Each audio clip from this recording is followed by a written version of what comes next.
La revendication autonomiste corse a trouvé une porte constitutionnelle. Un camp qui s'y opposait l'a ouverte, mais l'autonomie n'est pas l'indépendance. 50 ans après les premiers manifestes révolutionnaires du mouvement national corse, la question reste entière. Ce retournement mérite examen et nous recevons aujourd'hui le responsable de la politique internationale du parti indépendantiste Corim Front et Olivier Sauli. Bonjour. Bonjour. Merci d'être avec nous aujourd'hui. On va commencer très simplement. Vous êtes le représentant de Corim Front et dans la région de Porto Vecchio, sans doute la commune où se concentrent le plus les thématiques de votre parti, des prix au mètre carré devenus inaccessibles aux Corses qui y vivent, des résidences secondaires partout, un tourisme de luxe qu'on compare à Saint-Tropez. Comment on milite contre tout ça quand on vit dedans tous les jours ? Alors, la question est très difficile à cerner, étant entendu qu'il n'y a pas que Porto Vecchio qui a le monopole d'une certaine situation. Mais puisqu'on va se pencher sur cette commune, on regardera effectivement la réalité de l'économie qui est substantiellement basée sur le poids de la résidence secondaire. Ça, c'est évident. C'est ce qui d'ailleurs pose la question du choix sociétal. Notamment pour le mouvement autonomiste et pour le mouvement nationaliste. Lorsque vous avez par exemple des élections municipales où vous vous trouvez avec une tendance du mouvement national opposée à une autre tendance du mouvement autonomiste, effectivement cela relève du choix sociétal. Pourquoi donc, et on va arriver concrètement sur le sujet, des nationalistes et des indépendantistes se sont effectivement mis ensemble face à la municipalité sortante, c'est qu'ils ont estimé que la politique actuelle de cette municipalité n'allait pas dans le sens des intérêts collectifs du peuple corse tel que nous les avons toujours défendus. En l'occurrence, là je vais bien le souligner, sur d'un côté le poids des résidences secondaires, la question des logements sociaux, mais là il faut la poser aussi sous un angle un peu particulier, et aussi les terrains à vocation agricole, les espaces stratégiques à vocation agricole et pastorale, leur réalité dans une politique municipale qui doit être liée aussi avec la vision du PATUC et de la vision territoriale. Pour Corim Front, nous avons soulevé justement à l'orée de ces élections municipales la question des logements sociaux. Nous avons soulevé la question des hameaux, puisque à travers ces deux cas, nous avions une vision du développement qui favorisait certaines catégories, notamment, je dirais, des gens aisés venant de l'extérieur, au détriment des gens qui représentent des familles depuis des dizaines d'années, ici présentes, en Corse, ni plus ni moins. On dira les Corses d'origine, si tant est qu'on doit le souligner. Et cela se concrétise par la non-possibilité de pouvoir, pour certains de leurs enfants, construire, quand d'autres peuvent édifier, je dirais, des villas de luxe ou des hameaux abandonnés qui, aujourd'hui, trouvent une force dans la création d'associations pour soulever les différents problèmes qui s'opposent justement à ces hameaux. Donc, nous avons d'un côté un port de plaisance, des résidences secondaires, des immeubles bétonnés avec des prix inaccessibles pour beaucoup de gens, jeunes et moins jeunes, et de l'autre, des gens, beaucoup de Corses. Il me semble que le mètre carré moyen, il est entre 5500 et 6500. C'est exact. Donc à partir de là, vous aurez compris que compte tenu du taux de pauvreté qu'il y a aussi à Porto Vecchio, il faut bien le souligner, quels sont aujourd'hui les jeunes ou moins jeunes Corses qui peuvent accéder au logement, au foncier, au travail décent, et ni plus ni moins à un moment donné qui peuvent mériter une place que nous avions jusqu'à maintenant aujourd'hui. C'est le gros problème que l'on pose actuellement. Alors, c'est vrai que l'on a une politique municipale qui tend à taxer les résidences secondaires, mais elles ne sont pas de nature à renverser la donne en l'état actuel des choses. Et le dessin du port de plaisance le montre effectivement. Justement, il y a une lecture qui dit qu'à un certain stade, la dépossession est irréversible, que la bataille foncière est déjà perdue et qu'il faudrait passer à des moyens d'action que le nationalisme institutionnel a abandonnés. Vous êtes où, vous, sur cette ligne ? Alors, je crois qu'il faut prendre un paramètre dans l'histoire du nationalisme et de son champ d'action. Je vais prendre une date bien précise, 2015, à partir du moment où effectivement une majorité s'installe sur un outil territorial, institutionnel, qui, ne l'oublions pas quand même, est octroyé dans le cadre du système français. Alors, ça mérite une belle réflexion. Ça mérite effectivement une belle réflexion parce que j'avais lu il y a quelques années pour celles et ceux qui étaient représentés, et notamment pour le courant de libération nationale, on dirait à l'époque, qui était représenté, cette vision de dire, mais nous n'avons pas les outils pour endiguer ces problèmes. La question étant à ce moment-là, quelle est la stratégie pour le mouvement de libération nationale qui, normalement, hérite d'une vision de la résistance? Et là, ça pose effectivement, aujourd'hui, dans le contexte actuel, la réalité de l'occupation du champ institutionnel, de ses limites et de comment le mouvement doit se redéployer sur les champs de masse, en l'occurrence. Vous voyez des jeunes du coin partir parce qu'ils ne peuvent plus se loger, j'imagine que oui. Et oui, hélas, je les vois dans mon propre famille. C'est malheureux, c'est très malheureux, d'autant plus que de l'autre côté, vous avez ce qu'on appelle ni plus ni moins la colonisation française de peuplement, qui pèse énormément. Je reviens encore sur Porto Vecchio, puisque c'est la commune de laquelle je suis originaire et où j'y vis. Ça pose un problème sur le regard politique que l'on a suite aux toutes les années de lutte que l'on a menées. Et on pensait qu'à un moment donné, on aurait pu endiguer ce problème-là, on pouvait l'endiguer, mais on n'en avons pas les moyens, effectivement, parce qu'on ne se donne pas les moyens. Le vrai débat, c'est celui-là. Ce n'est pas au fait qu'on dit on n'en a pas les moyens. C'est vrai qu'actuellement, d'un point de vue institutionnel, on n'en a pas les moyens. Mais je vais revenir tout à l'heure sur la logique des contre-pouvoirs qui, à un moment donné, auraient dû se redéployer aujourd'hui. Ça, c'est une question de fond qui aurait pu permettre, à un moment donné, face aux limites de l'institutionnel, peut-être de créer d'autres rapports de force, d'autres, je dirais, présentiels effectifs, pour contrer et créer, ni plus ni moins, une alternative à ce qu'on appelle, ni plus ni moins, à un moment donné, la politique coloniale française en Corse. Cette question de ce que le mouvement devient quand le contexte change, donc celui de Portier, est-ce qu'il a changé d'ailleurs en 20 ans? Je pense que le mouvement a changé à différentes, je dirais, différentes étapes. À l'échelle locale, je disais. Oui, à l'échelle locale, il change. Il change, mais il est toujours aussi profond, le sentiment. C'est ça qui est pertinent, qui est intéressant, avec toujours ce lien à la terre. C'est un lien, je dirais, à la fois historique, familial, social, un peu spirituel, il faut en parler, il ne faut pas avoir peur de le dire. Cette vision de la terre symbolique nourricière, mais pas de celle sur laquelle on dépossède ou on spécule après. Ouais, c'est différent. C'est ce lien qui fait que aujourd'hui, beaucoup d'anciens qui hier étaient contre nous disent, en l'occurrence, Olivier, posto qui Yunyanindeme a dit, mais Osimupio Ndeno. On enregistre quelques jours après l'ouverture de l'examen parlementaire en commission des lois. Éric Coquerel, qui suit le dossier pour la France Insoumise, est venu en Corse fin mai. Il parle d'un possible compromis historique et demande l'insertion dans le texte d'une clause de non-régression sociale et écologique. Sur cette clause, d'abord, vous en pensez quoi? C'est une exigence qui rejoint la vôtre ou c'est l'aveu que sans ce verrou, l'autonomie peut servir de cadre à une régression? Non, je pense qu'il ne faut pas envisager... Alors, c'est un débat sociétal, c'est toujours pareil. Voilà, tout dépend de l'orientation sociétale que vous voulez donner à l'autonomie. Si effectivement, selon la vision de la lutte de libération nationale, l'autonomie est une étape, elle est quand même nourrie et elle doit être nourrie d'avancées sociales conséquentes. Lorsque nous, en 1982-1983, nous avons redéployé l'ensemble des contre-pouvoirs, nous avons développé, ni plus ni moins, je dirais, le cheminement d'une vision sociétale qui s'ouvrait à la fois sur la terre, sa protection, son développement, son aspect nourricier, le fait que, et ça c'est important pour un pays colonisé comme la Corse, de rappeler quand même qu'il n'y a qu'une seule communauté de droit sur cette terre, qui est le peuple corse. C'est important de le signifier par rapport à la lutte anticoloniale que l'on s'était donnée à cette époque-là. Donc l'autonomie rentre dans une vision sociétale effectivement où la justice sociale doit imprégner ni plus ni moins le processus de dévolution des compétences. Justement, il peut y avoir plusieurs types d'autonomie.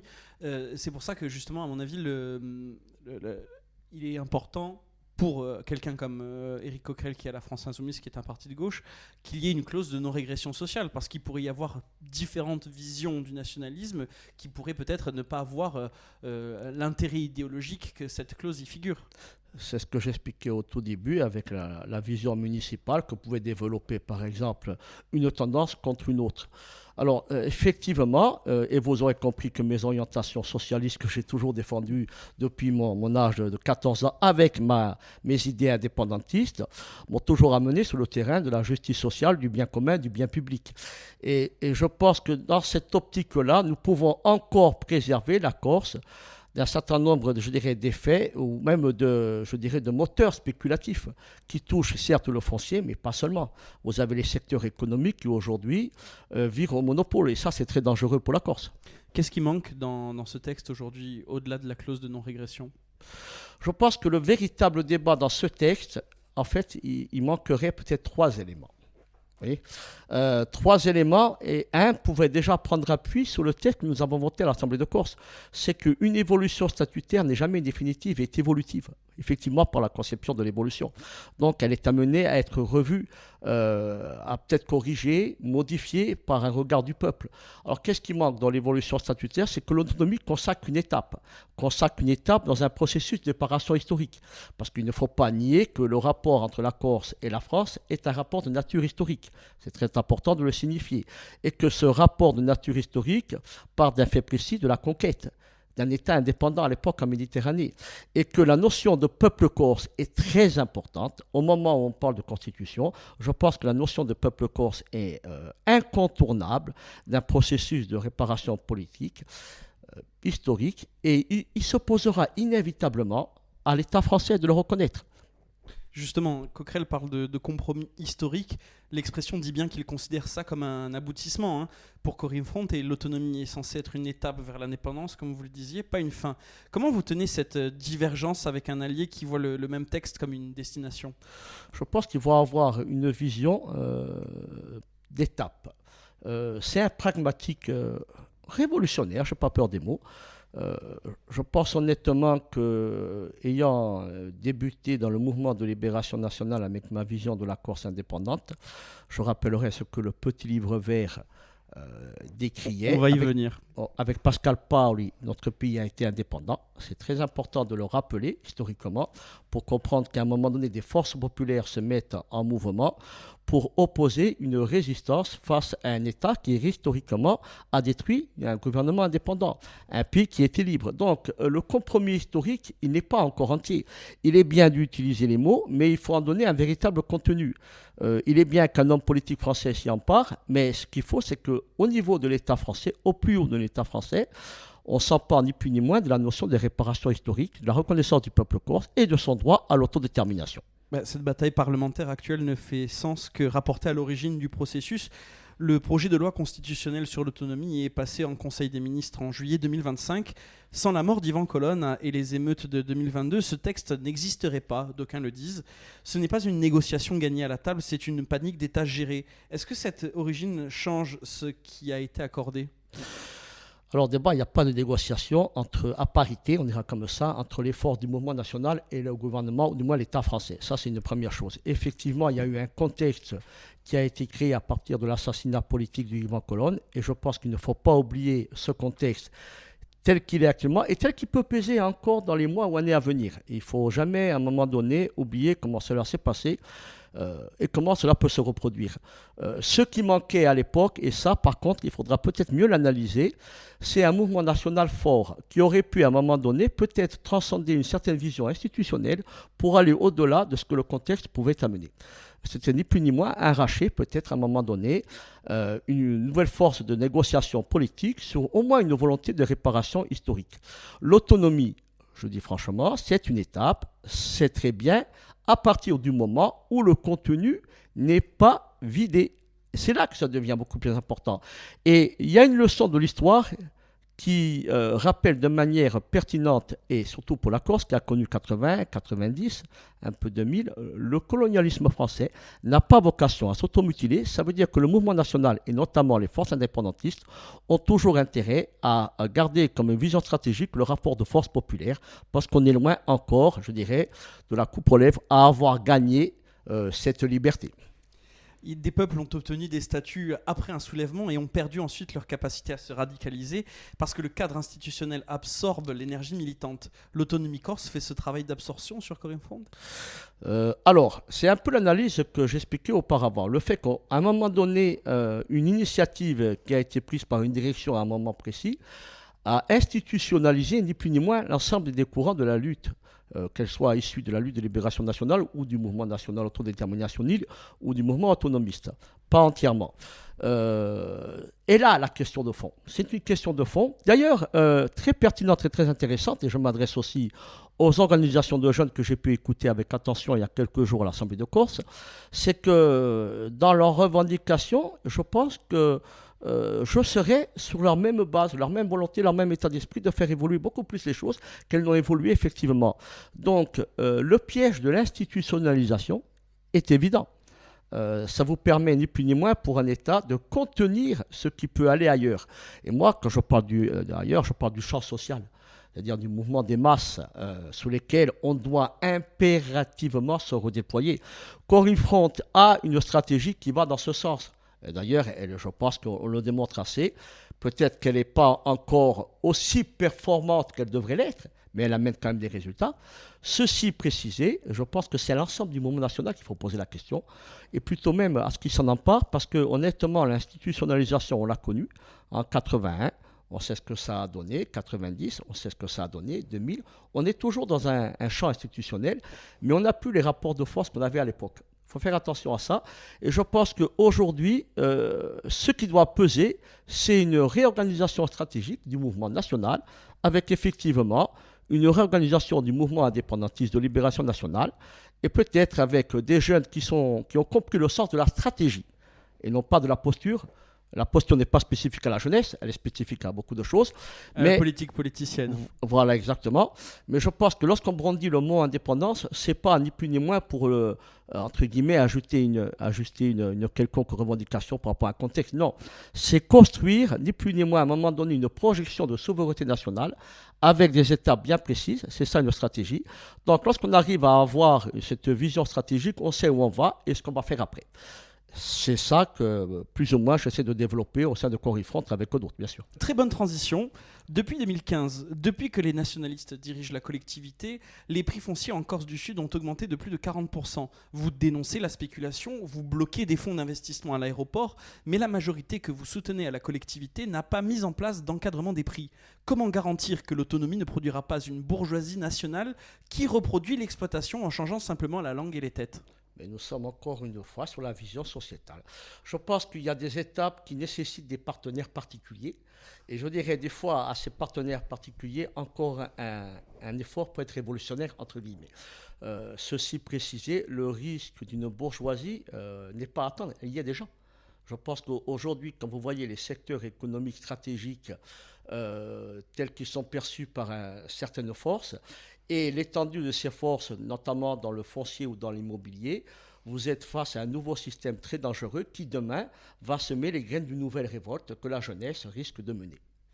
10 ans de pouvoir nationaliste à la collectivité, qu'est-ce que ça a changé à la structure économique de l'île pour vous ? Malheureusement, vu le poids du système français en Corse, et quand je dis le poids du système, ça se mesure à la combativité que l'on déploie quotidiennement par rapport à tous les problèmes que l'on se pose. Je pense que la transition entre une résistance très forte à un moment donné, une élection territoriale qui favorise une majorité nationaliste et un système qui se ferait de plus en plus prégnant, il faut se poser les bonnes questions. Il faut se dire qu'à un moment donné, la lutte, elle doit être revue et corrigée. Je fais très simple là. Mais je pense qu'il faut avoir le courage politique de le dire. Il faut effectivement entamer les dialogues nécessaires avec le gouvernement français pour évoluer institutionnellement, mais il faut peser, ne pas attendre une quelconque aube nouvelle. Il faut bel et bien peser dans le quotidien des gens pour leur assurer la défense du bien public, la défense des intérêts collectifs du peuple corse, la défense de la justice sociale, la défense de la répartition des richesses pour tous. Matériellement, quel mécanisme concret dans les textes de 2025 ou dans l'action de la collectivité protège le foncier des ménages corses modestes ? Je crois que c'est la volonté politique. Je crois que c'est la volonté politique. Je ne dis pas que nous avons toutes les compétences, loin de là. J'ai fait un comparatif il y a quelque temps entre la Sardaigne et la Corse, lorsque les Sardes s'émerveillaient de la création de la compagnie régionale. Air Corsica. Ouais, Air Corsica, voilà. J'ai rappelé simplement qu'eux avaient l'autonomie, que nous ne l'avions pas, mais que nous, avec une volonté politique que nous avions soutenue à l'époque, nous avons pu créer, à un moment donné, quelque chose qui aujourd'hui fonctionne toujours bien, même si des évolutions sont nécessaires. Ça veut dire qu'à un moment donné, encore une fois, dans l'institutionnel du système, mais pas seulement, et là je reviens un peu pour le mouvement national, à côté, la logique des contre-pouvoirs, c'était aussi de créer des espaces de pouvoir par et pour le peuple. Ce n'était pas seulement de s'opposer, c'est ça la logique des contre-pouvoirs. Lorsque le mouvement de libération nationale a pensé les contre-pouvoirs, c'était aussi de construire un système parallèle. C'est ça qu'il ne faut pas oublier de la perte je dirais, de la vision stratégique. C'était intéressant, d'autant plus que ça avait été mis un peu à l'ordre du jour, revu et corrigé avec l'Assemblée nationale provisoire. C'était très pertinent et très intéressant. Malheureusement abandonné. Je pense qu'à un moment donné, je m'adresse à cette jeunesse, si elle peut quelque part reprendre l'initiative, ce serait que mieux. Il y a une exigence qui dit qu'un mouvement de libération sérieux refuse l'alliance avec ses propres forces libérales et redistribue, sinon il trahit. À cette aune, Corim Front est un mouvement révolutionnaire ou un mouvement d'accompagnement ? Alors, je pense que c'est un mouvement spécifique, je dirais, à la Corse. Il faut analyser plutôt le mouvement de libération nationale dans son historicité. Il y a plusieurs tendances, aussi incroyables que cela puisse paraître, tant au sein de Corim Front que dans l'espace, je dirais, du mouvement national et au sein de toutes les structures. C'est un peu le débat que j'ai toujours prononcé, que j'ai toujours souligné. Pour être indépendantiste, j'estimais que les conditions de libérer un peuple s'arrachaient ici et maintenant et non pas après. Ça veut dire par exemple qu'on ne faut pas attendre l'indépendance pour qu'on se libère. Il faut en créer les conditions. Alors, je pense qu'il y a assez de forces progressistes au sein de Corim Front pour peser effectivement sur les choix et les orientations sociétales. Ça, c'est important de le dire, c'est très important de le souligner. Je pense que nous le disons assez, peut-être pas encore de façon plus forte que d'autres l'attendraient. Je pense que ça viendra au fur et à mesure. Après, peut-être que d'autres clarifications politiques vont intervenir. Ça, c'est l'évolution du mouvement national qui le décidera en temps et en heure par rapport à des contextes bien précis. Mais en l'état actuel des choses, oui, effectivement, Corim Front se situe dans un champ progressiste. Justement, vous parliez de peuple. La question de qui compose le peuple n'est pas théorique. Elle a une histoire précise. Qui est le peuple corse que vous voulez libérer ? Le travailleur marocain qui fait les vendanges depuis 20 ans, l'immigré maghrébin de deuxième génération à Ajaccio, ils en font partie. Dans une Corse autonome ou indépendante, qui vote ? Il y a une petite musique. Vous savez, à l'époque, j'étais un des rares, d'ailleurs, très rare, lorsqu'on a aborder la question de la communauté de destin, non pas pour refuser le thème, bien entendu, mais j'estimais qu'un peuple colonisé n'a pas à se justifier. Et que tous les peuples de ce monde ont des destins, participent à des destins. Donc, dire que nous sommes une communauté de destin, c'est quelque part quelque chose, un peu d'épée dans l'eau. Parce que nous sommes de facto des destins. Après, c'est la force de ce destin. Et moi, je parlais plutôt de destin national, avec toutes celles et ceux, bien sûr. On va toujours dessiner les corps d'origine de père et de mère, de père ou de mère, de ceux qui se sont nés, qui sont nés ici 10, 15, 20 ans, ou moins. Parce qu'on ne peut pas définir. C'est très théorique. Oui, on peut donner des cases à des périmètres précis. On a le droit de le faire. Beaucoup de pays le font, des pays indépendants. Mais j'estime que ça relève aussi du stinto, qui est très proche chez nous, vous voyez. Et franchement, vous savez, dans ma jeunesse, j'avais ce qu'on appelle des enfants d'origine maghrébine. Aujourd'hui, ils pensent corse. Ils parlent corse. Donc, vous demandez à ces enfants aujourd'hui qui ont mon âge, qui sont 60, 61, ils participent à la vie du mouvement national. Alors, qu'est-ce que je vais dire ? Je vais dire qu'ils ne sont pas corses. Non, ça jamais. Il y a des gens d'origine française qui, à l'époque, sont arrivés. Aujourd'hui, ils pensent corse.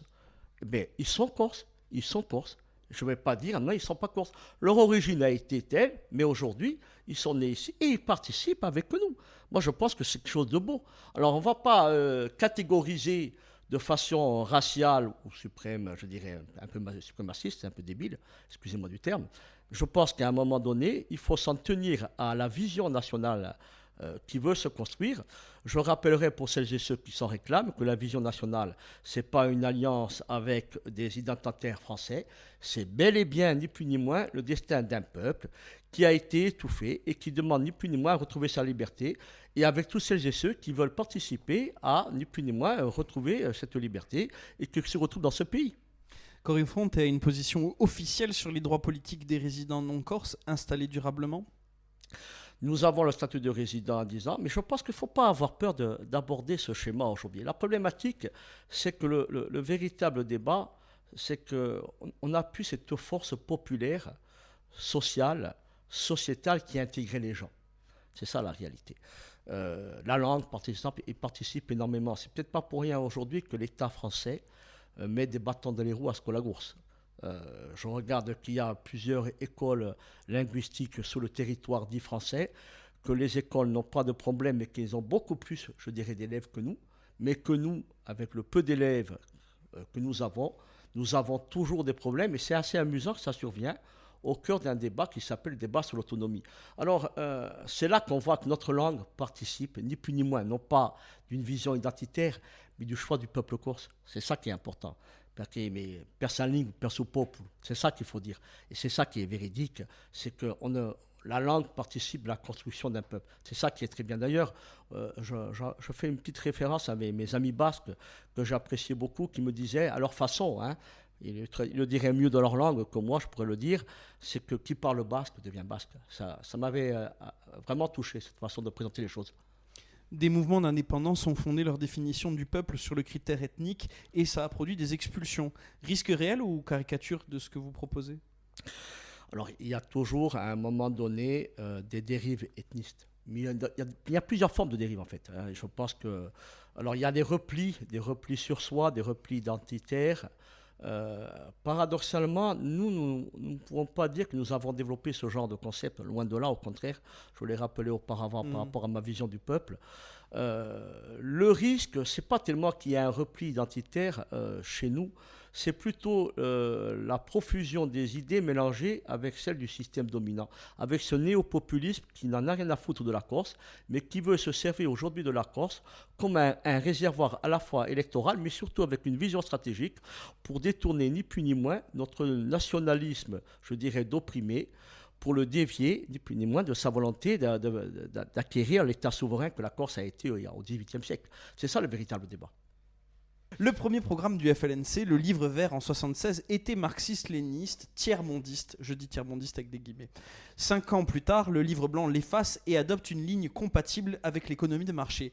Le marxisme corse n'a pas tenu 5 ans et l'on sait qu'une partie des fondateurs du Front ne venait pas de la gauche. Est-ce que le nationalisme corse a réglé ce problème de définition politique ou est-ce qu'il est resté son point aveugle ? Alors le petit livre vert... à libertà ou à morte, il me semble. À libertà ou à morte. Si je devais catégoriser le livre vert qui quand même participe de l'histoire et du patrimoine quand même du Front de libération nationale de la Corse, d'abord, petite qu'on appelle clarification nécessaire. Il intervient à un moment donné où le mouvement autonomiste marque ses limites. C'est important. Il préconise effectivement par rapport au mouvement autonomiste une autre vision du développement de la lutte. Effectivement, il se projette beaucoup plus loin que l'autonomie interne qui veut la reconnaissance de la Corse dans le cadre de la République française. Il redonne à la Corse, ni plus ni moins par cette vision stratégique, son rôle et sa place dans la Méditerranée. C'est un débat. Alors, est-ce qu'il était tiers-mondiste ? Je dirais non. Je n'ai pas vu, moi, dans le livre vert, cette vision tiers-mondiste que certains veulent dénoncer aujourd'hui. Le marxisme, oui, mais en prenant quand même une critique du marxisme, en général, pour celles et ceux qui s'intéressent au marxisme, logiquement, je dirais, la philosophie trouve son appui dans des sociétés capitalistes développées. Et je ne pense pas que la Corse répondait à cette époque, et encore maintenant d'ailleurs, à ce critère. Vous voyez, c'est d'ailleurs, pour faire un critère beaucoup plus fort et beaucoup plus grand, la révolution russe ou la révolution chinoise n'ont pas explosé dans des pays capitalistes développés. Loin de là. C'est très très difficile à conceptualiser ça, mais pourtant c'est ça. Où le marxisme est très intéressant, c'est par rapport à sa vision du travail. Par rapport à celui qui l'a créé et la plus-value qui est perdue et qui est détenue par une minorité.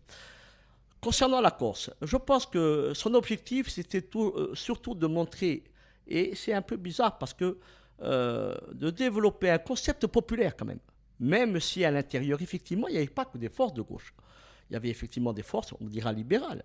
Mais l'union nationale, et ce n'est pas spécifique à la Corse, d'un certain nombre de résistances, c'est de faire factuellement, ponctuellement, alliance avec des forces qui, des fois, ne sont même pas idéologiquement proches de vous. Et je pense qu'un théoricien comme Gramsci, pour le citer, l'a très bien théorisé. Le flou idéologique, c'est une faiblesse ou une condition de l'unité nationale? Alors, le fluide idéologique, ça dépend comment le traduit. Je vais revenir encore toujours sur le livre vert, mais il n'y a pas que le livre vert l'histoire du FLN. Il y a quelque chose de beaucoup plus important à un moment donné dans l'évolution idéologique et stratégique sur le livre blanc. Le livre blanc qui va développer les contre-pouvoirs. C'est-à-dire que vous avez effectivement une direction politico-militaire, elle est évidente, elle a été reconnue, l'histoire le montre, mais surtout, il y a un développement des contre-pouvoirs qui touche au champ institutionnel, mais aussi de masse, et donc politique, économique, sociale, culturelle, etc. Ce sont justement ces contre-pouvoirs aujourd'hui qui auraient dû amener à tout autre contexte, qui ont pesé énormément dans le développement de la lutte en 81 et surtout en 90 et par la suite, qui ont été mis à mal après par la politique qui a divisé le mouvement national de libération, ni plus ni moins par l'État français, on connaît un peu l'histoire. Ceci dit, c'est très intéressant parce que le mouvement a su, de la théorie à la pratique, élargir son champ d'action. Au-delà, je dirais, de la résistance et de l'action armée, je rappellerai que le livre blanc théorise la propagande armée, la lutte armée et la prise de pouvoir des négociations avec l'État français. Donc, on a eu plutôt la propagande armée, l'action armée. On n'a pas eu la lutte armée au sens historique du terme, c'est évident. Mais on a eu par contre un tout autre phénomène. C'est l'institutionnalisation de la lutte qui n'a pas été pensée. Ça, c'est un débat. Je pense que le mouvement de libération nationale devrait s'en emparer aujourd'hui pour mieux peut-être redéployer la lutte de libération nationale aujourd'hui. Parce que les deux lois d'amnistie font complètement sortir le front de la clandestinité.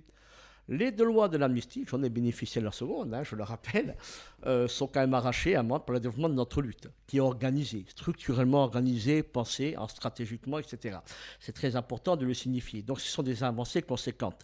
Ceci dit, effectivement, le front devient autre, se développe, etc. Ce qu'il fallait repenser.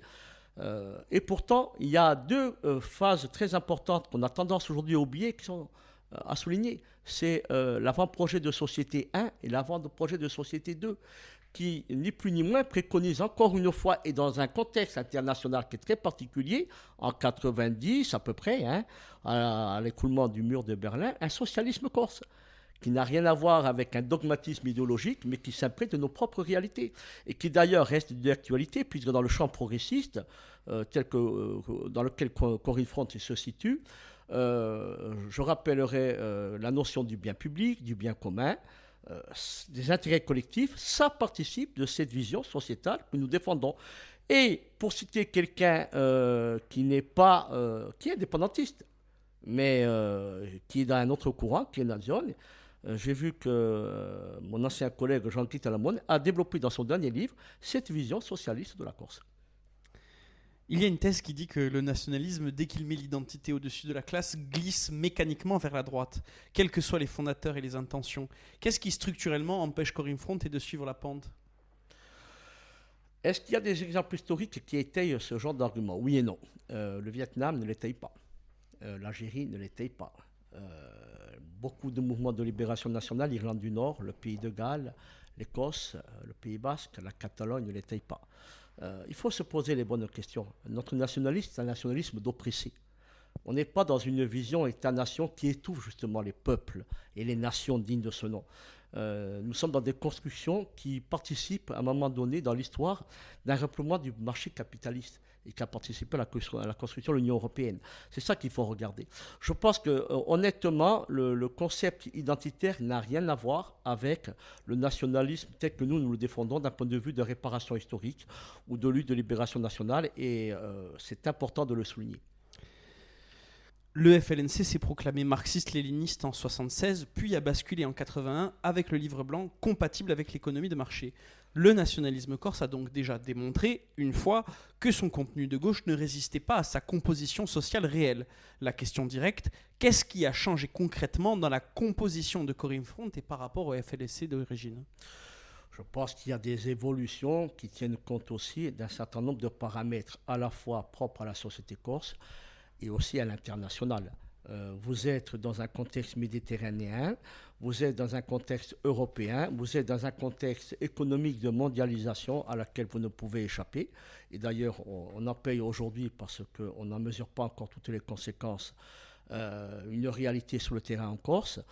Et ça participe ni plus ni moins à un moment donné ce que j'appelle d'une mise à jour idéologique de la vision de la Corse, la vision sociétale que nous voulons actuellement. Tout à l'heure, je soulignais l'importance des secteurs économiques stratégiques qui sont regardés avec un intérêt très particulier par certains groupes bien organisés. Donc, que ce soit sous la Corse française ou la Corse autonome, le risque d'une monopolisation de l'économie par certains groupes bien organisés est évidente. Elle se fait déjà maintenant. Et j'irai même plus loin. L'indépendance elle-même n'ôte pas l'hypothèque du colonialisme. L'exemple des pays africains. C'est pour ça que la notion d'autodétermination a son importance, très importante.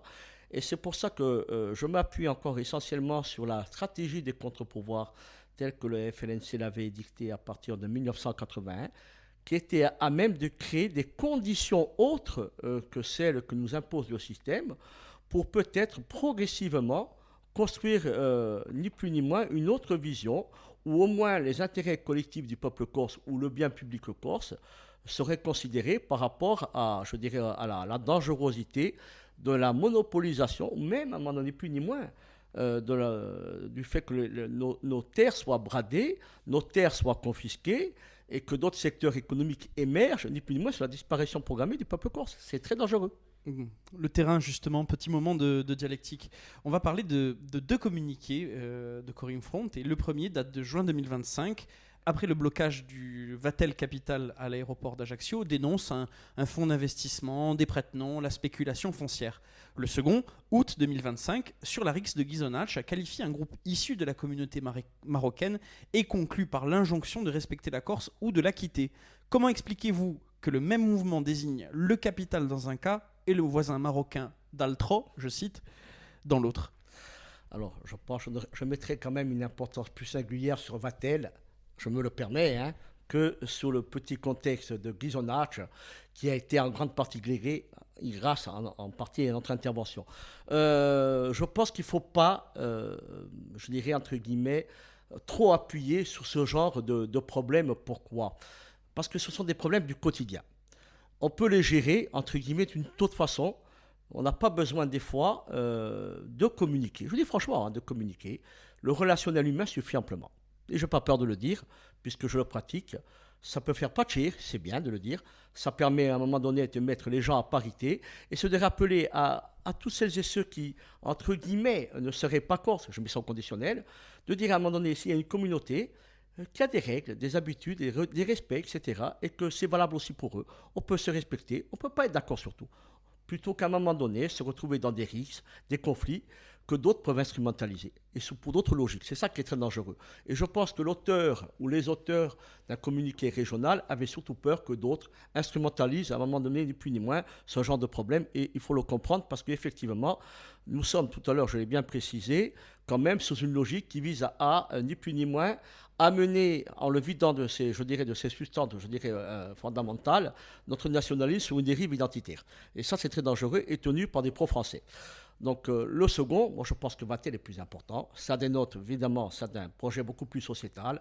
Ça participe ni plus ni moins à mettre la Corse, encore une fois, sur un autre système beaucoup plus dominant que l'on connaît actuellement, qui est le poids de la finance, le poids de l'économie dirigée malgré le système dit libéral, le poids de l'économie, entre guillemets, mise en otage, ni plus ni moins, par un certain nombre de Corses qui sont obligés à un moment donné, soit de rester sous une logique, soit ni plus ni moins de restituer ou de vendre. Et ça, c'est très dangereux. Je pense qu'à un moment donné, il faut avoir encore une fois le courage politique de dénoncer tous ces mécanismes pervers que le système dit de libéralisme nous amène en Corse. C'est très dangereux. Je pense qu'une certaine jeunesse aujourd'hui s'y attelle, c'est très bien, mais je pense qu'il faut qu'elle approfondisse encore plus cette réflexion pas seulement, je dirais, sur la théorie, mais aussi sur le terrain. C'est très important, notamment pour les plus défavorisés, et croyez-moi en Corse, ils sont très nombreux. Dans ce communiqué de Ghisonaccia, on peut lire des mots comme importé, urbain. C'est des termes qui reviennent dans ce communiqué sur les faits divers. Ils désignent quoi exactement? Je crois que aujourd'hui, la ville, pour dire la cité, pour dire à un moment donné, reproduit quelque chose qu'on n'avait pas auparavant. Mais alors, mon expérience personnelle me rappelle quand même que lorsque je vivais à Ajaccio, je me battais souvent, on était jeunes, et on avait les mêmes problèmes.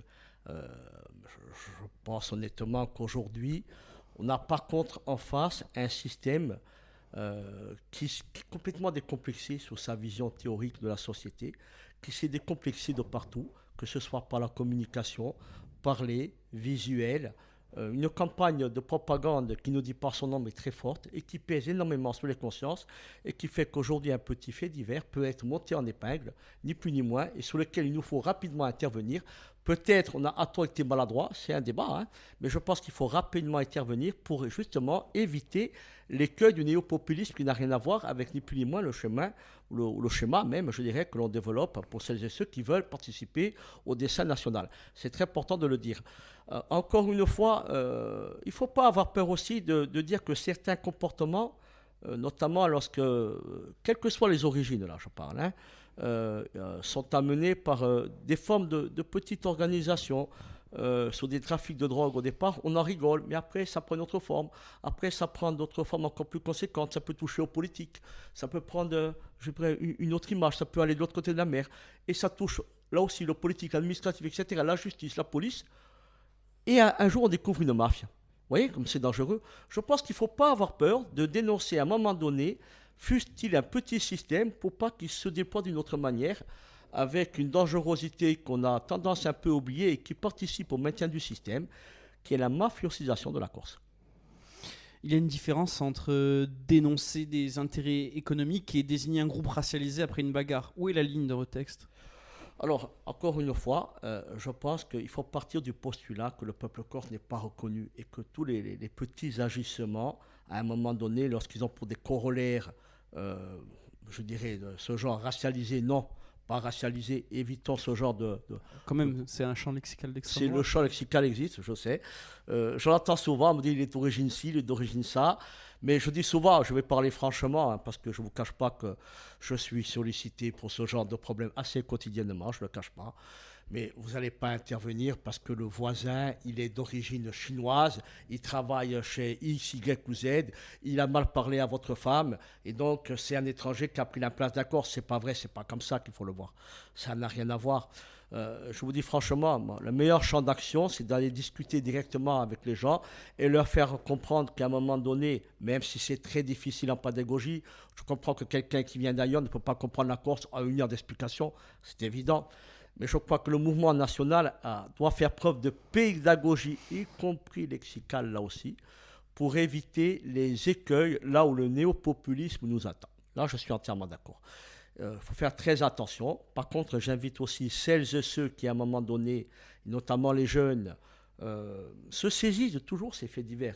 Certes, il faut s'en emparer, mais je donne beaucoup plus d'importance aux villas qui grandissent dans les villages et qui amènent la culture autre, linguistique, la culture de l'argent, la culture de la domination, la culture ni plus ni moins, entre guillemets, de l'isolement du Corse, qui ne pourra plus construire, jeune ou moins jeune, que, encore une fois, la bagarre que l'on peut régler si effectivement on avait cette présence associative qu'on avait développée à l'époque. Je vous rappelle que dans les contre-pouvoirs à l'époque, nous avions développé un terreau associatif. Et si le terreau associatif aujourd'hui était présent dans les ensembles des quartiers populaires, je pense qu'un certain nombre de problèmes ne se poseraient pas. On en est à l'institutionnalisation de la lutte. Pourquoi je vous parle de tout ça? C'est parce que en critique politique, ce dont on vient de parler, ça a un nom, c'est le rouge-brunisme, la convergence entre une extrême gauche et une extrême droite sur le souverainisme, l'anti-occidentalisme, parfois l'identité contre la mondialisation. Et en même temps, Corinne Front est pris dans un mouvement plus large. À LFI, on théorise depuis l'an dernier ce que l'on appelle la moïsation, l'idée que le paysage politique français doit se scinder en deux blocs, gauche radicale d'un côté, extrême droite de l'autre, et que ce camp gauche radicale doit s'unifier. Et donc les rouges-bruns, entre guillemets, ne pourront plus être rouges ou bruns, ils seront ou rouges ou bruns. Comment vous vous situez entre ces deux pressions, le risque rouge-brun à l'intérieur, l'injonction d'unification radicale à l'extérieur? Oula. Alors, c'est assez intéressant. Alors, la première, je garderai toujours pour référence le mouvement nationaliste, patriotique. Je crois qu'il a son importance. Et d'ailleurs, je ne pense pas, pour l'avoir pratiqué depuis l'âge de mon investissement, c'est-à-dire 15 ans, j'avais 15 ans quand j'ai commencé à militer, avoir vu ces tendances, entre guillemets, radicales d'un point de vue idéologique, de cette façon-là, du moins. Y compris se mélanger sous cet aspect-là. Oui, il y a eu des héritages, mais qui n'ont pas su, et tant mieux d'ailleurs pour certains, trouver place sur le terrain en Corse. Je pense que nous avions ni plus ni moins, et nous sommes d'ailleurs toujours, les héritiers d'une pensée pauliste. Il ne faut pas avoir peur de le dire. Cet État souverain, libre, c'était une pensée révolutionnaire au XVIIIe siècle, très révolutionnaire. Le mot justement trouve toute sa dimension. Le mot révolution, c'est de changer quelque chose par rapport à un système dominant. Et à l'époque, je vous rappelle, c'est très important, qu'on est dans une Europe monarchique et qu'on a quand même un air de démocratie sur un petit territoire qu'est la Corse, dans une aire méditerranéenne et qui va irriguer aussi bien aux prochains États-Unis que les classes politiques européennes. C'est très intéressant. Moi, je me suis intéressé à ce moment-là. Donc, je pense que nous sommes les héritiers de cette tradition-là. Concernant le rouge-brun, je me permets quand même une petite clarification. C'est que les rouges-bruns, je trouve qu'ils se trouvent actuellement, et assez bizarrement, sur des listes que logiquement, ils ne devraient même pas adopter. C'est assez bigarré. Alors, ils ne sont pas dans le mouvement national corse, loin de là. Ils sont sur des listes plutôt identitaires, néo-populistes, je définis comme tels. Ils se prétendent patriotes. Ils sont le même courant. Ils défendent tous les deux Israël, du moins la politique de Netanyahou, plutôt ça, je mets en évidence. C'est assez étonnant, connaissant, je dirais, les différents courants de pensée, soi-disant rouge-brun, notamment par rapport à Israël d'un point de vue historique. Alors, vous voyez, je pense que nous, de ce côté-là, on n'a pas de souci à se faire. Je pense que d'autres, par contre, ont beaucoup de contradictions. Je vous parle de ça parce que sur les communiqués dont on vient de parler, vous comprenez bien qu'un observateur extérieur puisse y voir un glissement possible vers le rouge-brunisme. Je ne pense pas être un glissement vers je ne sais pas quelle couleur ça ferait rouge-brun, mais je reste profondément socialiste. Je prendrais quelqu'un qui est très à gauche, mais qui disait toujours cette phrase à la question êtes-vous de gauche ou de droite, elle répondait tranquillement je ne suis pas de gauche, je suis communiste. C'est toujours d'ailleurs une combattante, je dirais, de sa vision sociétale. Je dirais à peu près la même chose. Je suis socialiste et indépendantiste corse, pour clarifier cette demande assez colorée bizarrement. On va rester sur la palette alors. Il y a une thèse plus dure qui dit que le rouge-brunisme n'est pas une dérive marginale, mais la conséquence logique de tout mouvement qui met l'identité au-dessus de la classe, structurelle, pas accidentelle. Vous écartez cette thèse ou vous la prenez au sérieux ?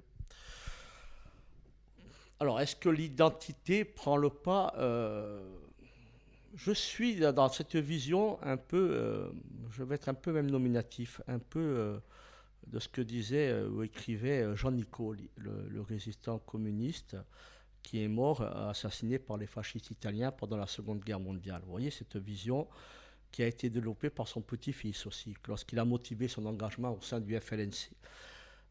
C'est quoi ? C'est de dire à un moment donné qu'une lutte patriotique est indissociable de l'émancipation sociale.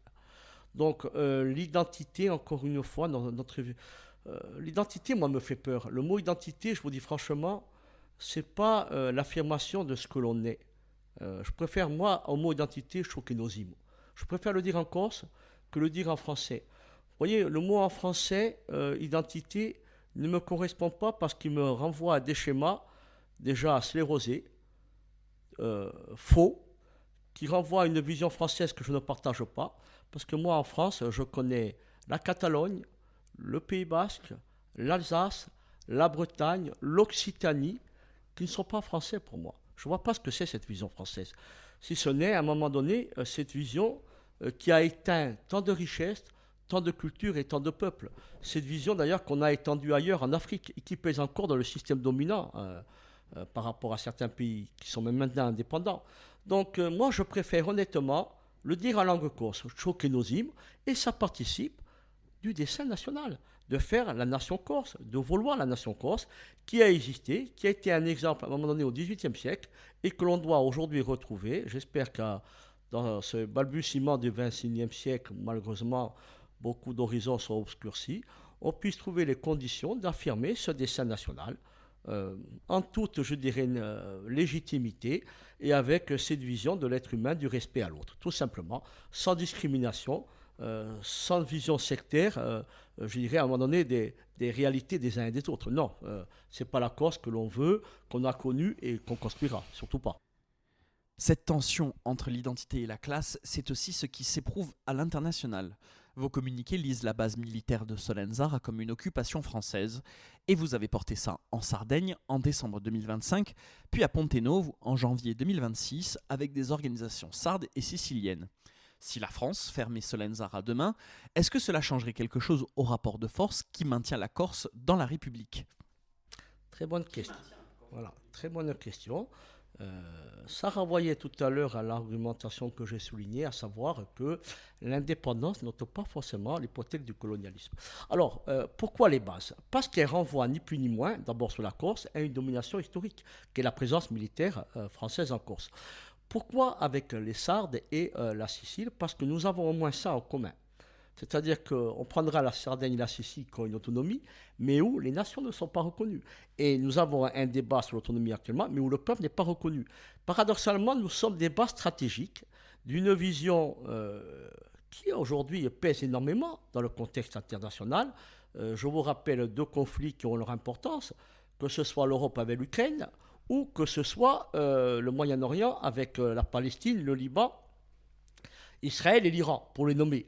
Donc, si nous, aujourd'hui, nous dénonçons effectivement la présence historique de ces bases, et je vous rappellerai qu'avant nous, le FLNC l'a fait d'une façon assez forte et symbolique en 1978, et l'avait très bien expliqué, et nous nous situons ni plus ni moins dans le, je dirais, dans le tracé de ce qui avait été à l'époque expliqué par le FLNC. Nos terres ne sont pas des bases militaires d'agression, ne sont pas des bases militaires de ce néo-impérialisme, fût-il néo-occidental, parce que maintenant il faut voir l'Union européenne, avec toutes les contradictions qu'il y a entre moment avec les États-Unis, mais peu importe, ça reste.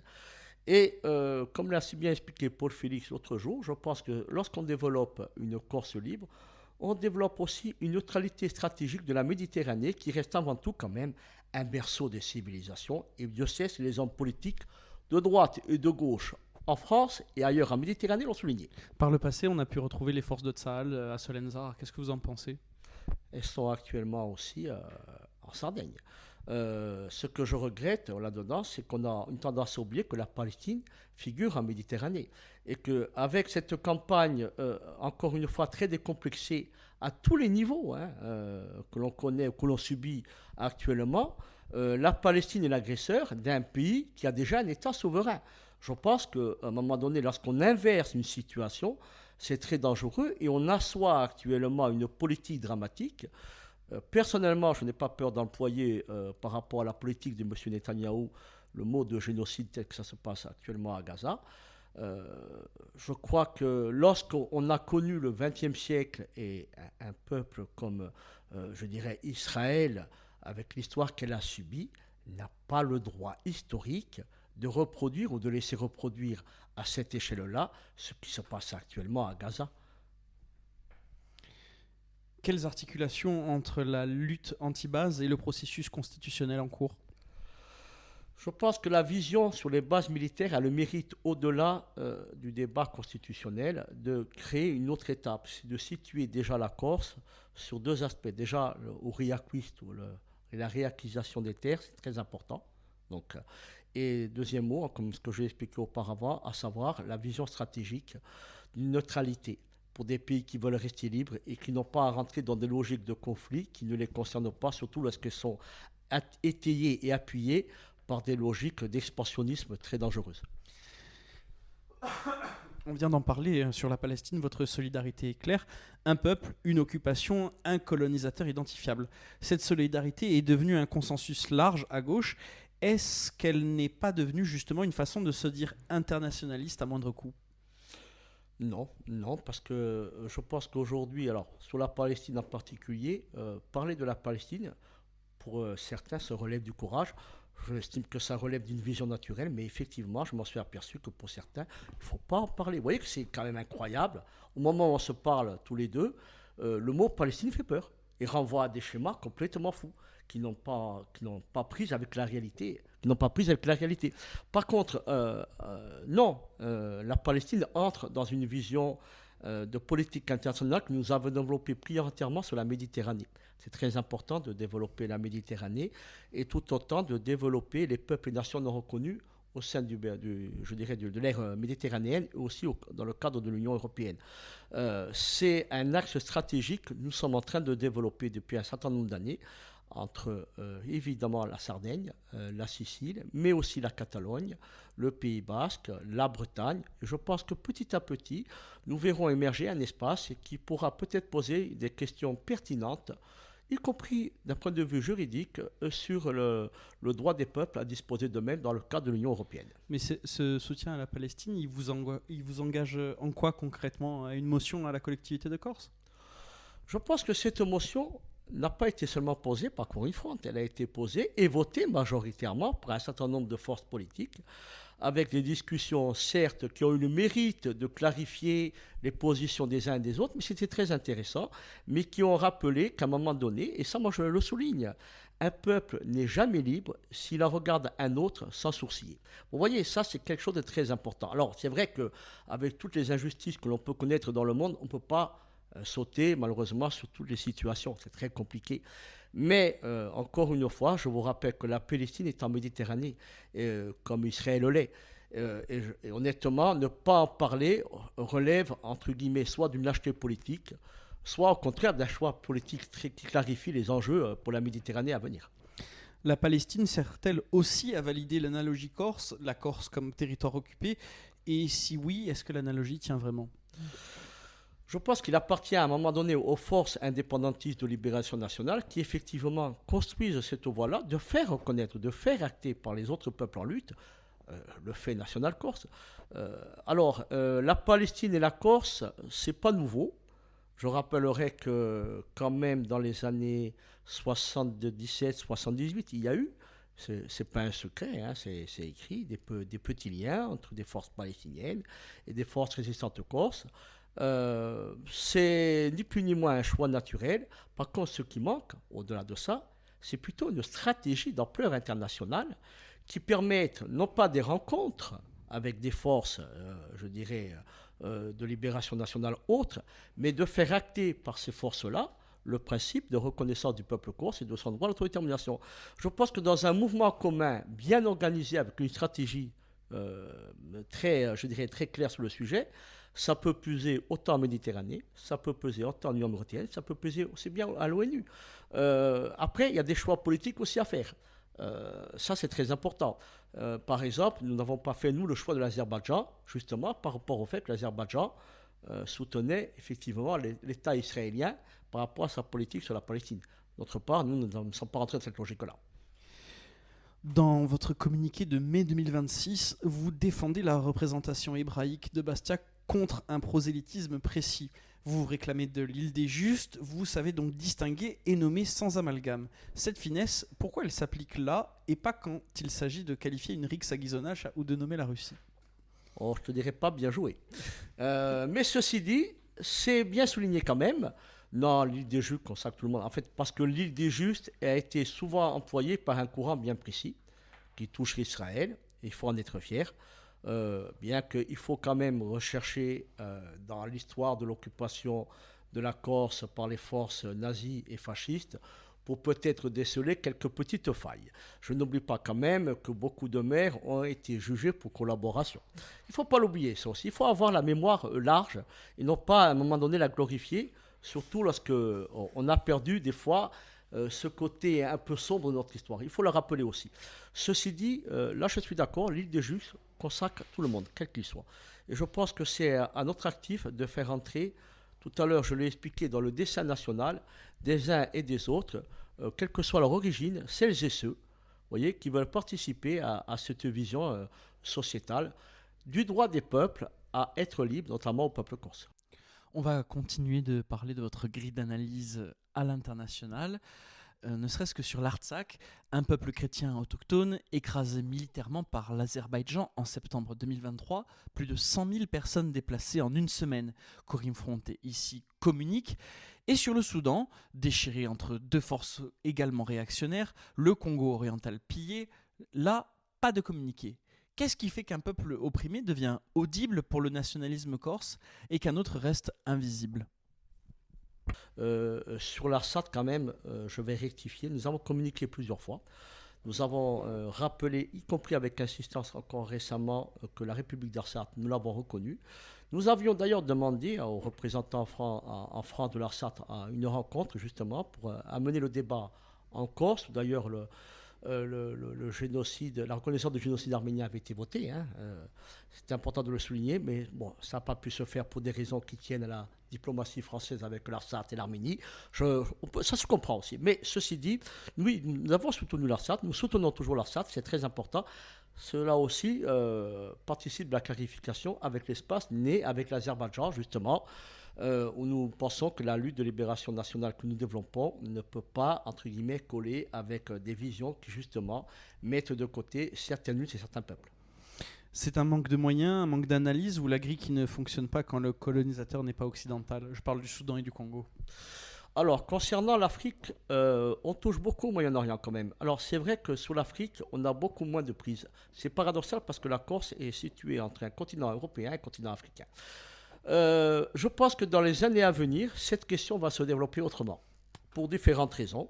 D'abord, la réalité du mouvement migratoire, elle n'échappera pas, ça c'est une évidence. Secondo, parce que malheureusement, les explosions démographiques vont amener des choix sociétaux très importants en Afrique, dans un certain nombre de pays. Je prends l'exemple du Nigeria. Et ensuite, un certain nombre de luttes aussi, qui vont peut-être amener des changements radicaux de société, notamment sur des fondements même beaucoup plus démocratiques, et peut-être qui vont remettre en cause, ni plus ni moins, ce que je disais, de ces systèmes qui sont nés malgré les indépendances établies. C'est-à-dire qu'on a encore en Afrique bien des pays qui subissent le poids du colonialisme d'une autre manière. Et je pense qu'aujourd'hui, un certain nombre de forces africaines se libèrent de cette nouvelle forme de tutelle et vont s'émanciper pour affirmer d'autres courants avec lesquels nous serions à un moment donné amenés à prendre position. Okay. Vos communiqués d'octobre 2025, de janvier et de mai 2026 mentionnent l'Ukraine uniquement comme aire de préparation à la guerre de l'OTAN. Le mot OTAN revient à chaque fois, le mot Russie n'apparaît jamais. Pourtant, c'est un peuple envahi qui revendique son autodétermination, exactement votre grille. Le droit que vous revendiquez pour la Corse et défendez pour la Palestine, pourquoi il s'efface devant l'Ukraine ? Alors je pense que d'abord le conflit ukrainien a des racines beaucoup plus profondes qu'on le suppose. Ceci dit, nous avons quand même condamné l'agression russe en Ukraine. Ça, je le souligne, ça a son importance. Et je pense beaucoup à un moment donné au fait qu'au niveau qui est le nôtre, nous aurions appuyé sur beaucoup plus une relation diplomatique de solution politique que de reconnaître d'un côté comme de l'autre la nécessité de la force armée.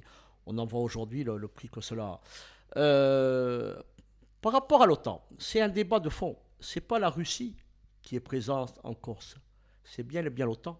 La question aurait été la même si la Russie occupait la Corse. Ça aurait été même acabit. Ça veut dire si demain la Russie avait une présence militaire en Corse sans reconnaître le peuple corse et que vous revendiquez le peuple corse, vous ne pouvez pas dire à un moment donné oui, on reconnaît la base, mais non, on ne reconnaît pas le peuple corse. Ça n'a pas de sens. Vous comprenez ce que je veux vous dire, hein.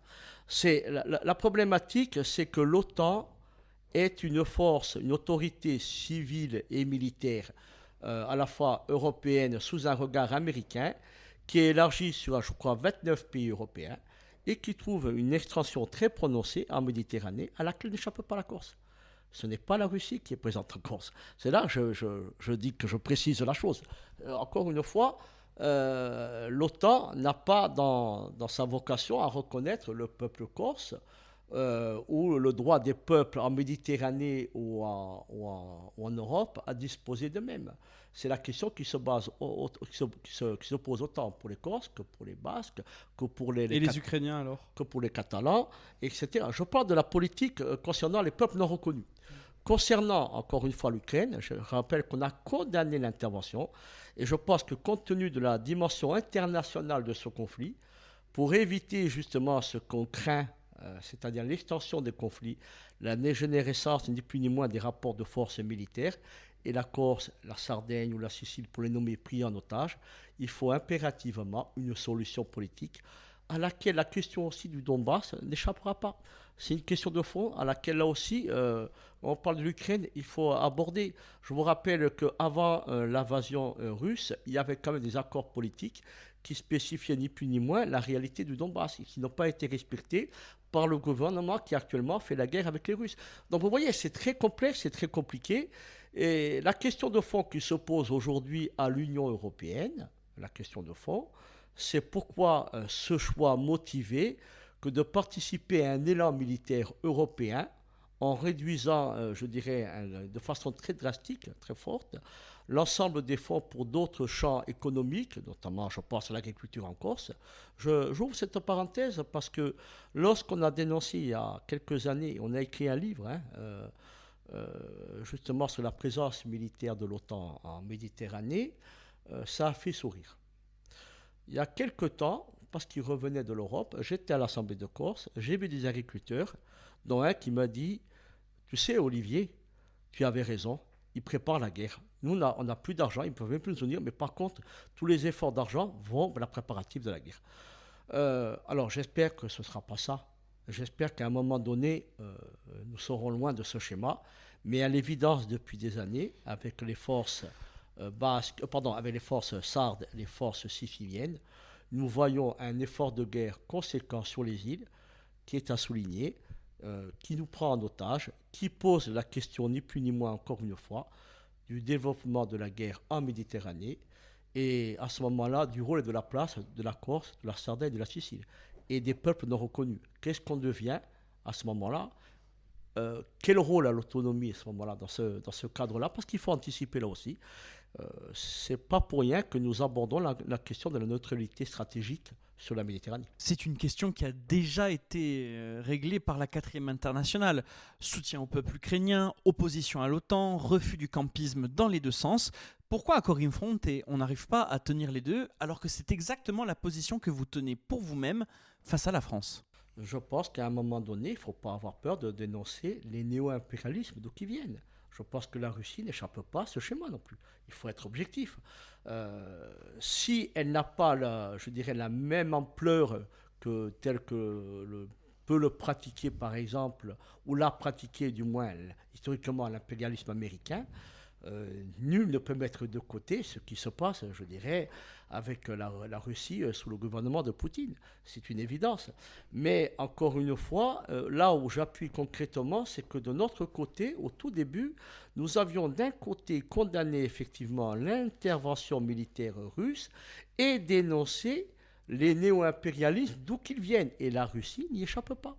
Donc, notre analyse, si effectivement elle prend appui sur la présence de l'OTAN en Corse, en Méditerranée, en Europe, elle ne met pas de côté pour autant le risque, ni plus ni moins, de je dirais, alors peut-être on dira social impérialisme développé par la Russie actuellement. On arrive à la fin de cet entretien, Olivier Saul, et je vais vous poser encore 2 questions. Une Corse autonome ou indépendante, elle se défend comment? Malte est dans l'OTAN et l'Union européenne. Chypre est dans l'Union, mais pas l'OTAN. Et 37% de son territoire est occupé par la Turquie depuis 1974. L'Islande est dans l'OTAN, sans armée propre. Quel modèle pour une île de 350 000 habitants en Méditerranée? Alors, vous aurez compris quand même que je milite pour une étape d'autonomie, mais que je suis indépendantiste et que ma vision sociétale m'amène à considérer, compte tenu de notre réalité, je dirais, géographique, une vision d'une société très ouverte, apaisée. Alors, je ne peux pas prendre le modèle islandais, je parlerai plutôt du modèle méditerranéen tel que nous sommes. Euh, Par contre, j'ai appuyé et j'appuie encore sur la notion de neutralité stratégique. C'est très important. Et plus que l'Union européenne à laquelle nous n'échappons pas, je pense qu'il faudra ne pas avoir peur d'aborder la question peut-être de l'ère méditerranéenne sous un aspect politique pour construire à un moment donné un autre modèle beaucoup plus élargi. Une alliance des pays méditerranéens. Une alliance des pays méditerranéens. Il ne faut pas avoir peur. Je pense qu'à un moment donné, en politique, lorsque vous voyez que les limites d'un système ou d'une logique aboutissent, il faut aller au-delà. C'est ça la révolution permanente, pour reprendre un peu une phrase qui est célèbre, pour poser ni plus ni moins le rôle et la place de la Corse, et pas seulement de l'ère méditerranéenne, dans le concert, je dirais, international. La Corse indépendante, oui, j'espère fortement, encore une fois, avec une société à imposer, où le bien commun, le bien public, les intérêts collectifs du peuple corse soient respectés. Là, j'appuie quand même encore une fois sur deux éléments, la justice sociale et la répartition des richesses. Et je regarde franchement les autres pays. Et je regarde la Sardaigne, je regarde la Sicile. Et je n'ai pas peur de regarder d'autres pays, parce qu'à un moment donné, c'est avec eux aussi qu'il faut travailler. Neutralité armée, alliance régionale, protection d'un grand voisin. Qu'est-ce qu'on a formalisé à Corim Front? Qu'est-ce qui a été théorisé? On est encore en débat permanent. Mais au moins, on a une ligne, si vous voulez, à la fois très claire sur nos choix. À savoir que tout à l'heure, je vous ai précisé, on adopte une ligne méditerranéenne. On adopte à la fois, par rapport à l'Union européenne, le concept du droit des peuples à incorporer, y compris juridiquement, dans l'Union européenne. C'est une étape importante pour faire reconnaître à ce jour tous ces peuples et nations qui n'ont pas été reconnus à ce stade. Ça, c'est très important. Et en même temps, puisque d'autres développent un espace, on n'a pas une vision à géométrie variable des peuples qui luttent. On ne peut pas, d'un côté, dire celui-là est agresseur et celui-là est agressé en fonction, je dirais, de vision, entre guillemets, faussement identitaire. Je pense honnêtement que notre vision de la lutte de libération nationale est la même pour tous les peuples, d'un point de vue international, qui luttent pour leur liberté. Alors j'aspire encore une fois à la paix en Corse, j'aspire à la paix en Méditerranée, j'aspire à la paix en Europe, j'aspire à la paix en Moyen-Orient, et j'espère qu'à un moment donné, en disant ça, je fais passer ce message que lutter, c'est aussi à arracher les conditions à la fois de la paix pour les uns et pour les autres. Et que la notion de réparation historique, ce sont des gens qui défendent à la fois leur terre et la terre des autres. La terre des justes, elle n'est pas limitée à la Corse, elle est aussi en Palestine. Mais matériellement, comment ça se traduit? Des peuples ont proclamé leur indépendance sans défense et ont été réintégrés de force ou abandonnés par ceux qui les avaient soutenus. La souveraineté sans sécurité, c'est une position ou une utopie? Non, l'histoire ne s'arrête pas. L'histoire ne s'arrête pas. Il ne faut pas figer à un moment donné à un système, parce que tout système qui naît d'une domination trouve un jour ses limites. Et c'est un principe, entre guillemets, civilisationnel, un jour s'écoule. On l'a vu avec justement les forces des pays de l'Est. Inévitablement, on ne peut pas dire que l'Union européenne est dans un très bel état, loin de là. On voit le système américain aujourd'hui mis à mal par les BRICS, parce que c'est un nouvel élan qui brise ni plus ni moins je dirais, le système tel qu'il a été établi dans le cadre de la mondialisation. J'estime que le devoir des peuples nationaux connus à ce jour, à tous les niveaux, au niveau même international élargi, c'est peut-être à un moment donné de créer, y compris dans les nouveaux espaces qui se sont mis en place, des conditions pour affirmer peut-être ce que j'appelle une autre étape. C'est ma vision aussi internationaliste et un peu socialiste des choses qui me fait penser ça, à partir du moment où vous êtes dans un mouvement perpétuel et non pas figé. C'est-à-dire que je ne conçois pas le socialisme comme un dogmatisme qui, une fois établi, est terminé. Non. Comme tout peuple évolue, toutes les idées évoluent, et je pense que c'est par une remise en cause, une critique permanente de ce qui se fait, que nous pourrons évoluer de façon rationnelle dans le mouvement des peuples, dans le mouvement de la justice sociale. On va resserrer le cadre des alliances vraiment au niveau de la Corse. Qu'est-ce qui distingue un allié tactique d'un allié structurel? Un allié tactique, c'est par rapport au mouvement national, à savoir déjà stratégiquement, vous faites du mouvement national une priorité d'étape.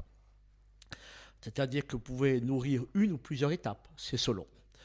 La tactique, c'est de mettre les contradictions dans les partis traditionnels du système dominant, de droite et de gauche française, on dira, surtout pour faire évoluer ce qu'on appelle, ni moins institutionnel, les compétences qui participent à affirmer un peuple sur son territoire. Ça peut aller autant à droite et surtout à gauche, qui normalement ne doit pas mettre de côté, là je pense à un certain nombre de partis de gauche en France, le droit des peuples à disposer de meubles, qui n'est pas géométrie variable là aussi. Donc les contradictions tactiquement, ne doivent pas exister chez nous, elles doivent exister chez eux. C'est là, tactiquement, la force du mouvement national. Si à l'inverse, ces contradictions viennent chez nous, c'est que nous avons à la fois des faiblesses structurelles, mais pas seulement, des faiblesses politiques, idéologiques et philosophiques. Et là, je pense qu'il faut savoir se remettre en question. Le processus actuel produit des militants ou des gestionnaires? Le processus actuel est une vision d'évolution institutionnelle, gestionnaire. Alors, vous gérez, entre guillemets, une évolution institutionnelle, mais c'est toujours pareil, c'est selon une vision globale de la lutte. Si nous avons une vision où deux espaces, le terrain institutionnel et le terrain de masse, sont incorporés, il est évident que tactiquement, le terrain institutionnel amène un certain nombre de considérations. Mais attention aux contradictions là aussi.